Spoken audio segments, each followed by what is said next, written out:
Today we shall reflect on the life of St Thomas of Villanova.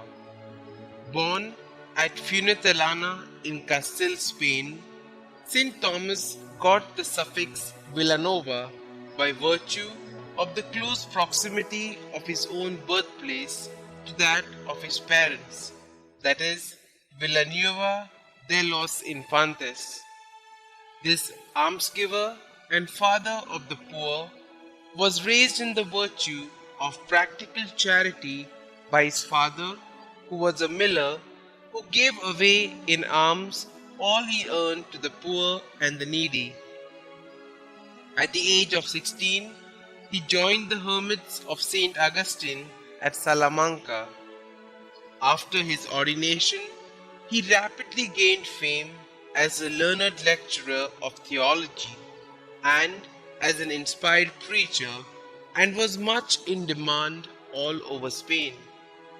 Emperor Charles V, then the master of Europe, had a great reverence for his personal sanctity and made him his court preacher and counselor of state, and during his frequent absences from Spain carried on voluminous correspondence with him. Thomas soon rose to be provincial of his congregation, and from Castile sent out the first band of Augustinian missionaries to Mexico. In the year 1544, he was made to accept under obedience the Archbishopric of Valencia, a see which had not seen a bishop in residence for some 100 years. Here he labored at reforming the morals of both clergy and laity.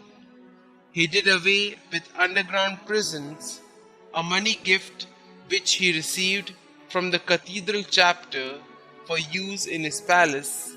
He used it instead for rebuilding the fire-gutted General Hospital.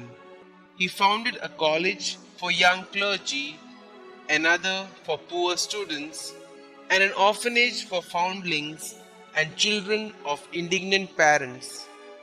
And for the benefit of working people, masses were offered at very early hours of the morning.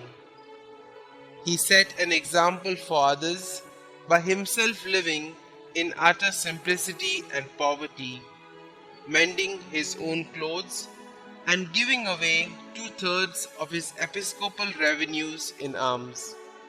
Thus, about 500 people were fed daily, and special almoners sought out respectable persons who, finding themselves in financial difficulty, shrank from asking for help. Mechanics were provided with the necessary tools to enable them to earn a living. In short, his life was one of continuous self-sacrifice and charitable action. Thomas also had the gift of miracles, whereby he healed the sick and converted hardened sinners. His writings on mystical theology have seen over 20 editions. He died in 1555, was beatified in 1618, and canonized by Pope Alexander VII on the 1st of November 1658.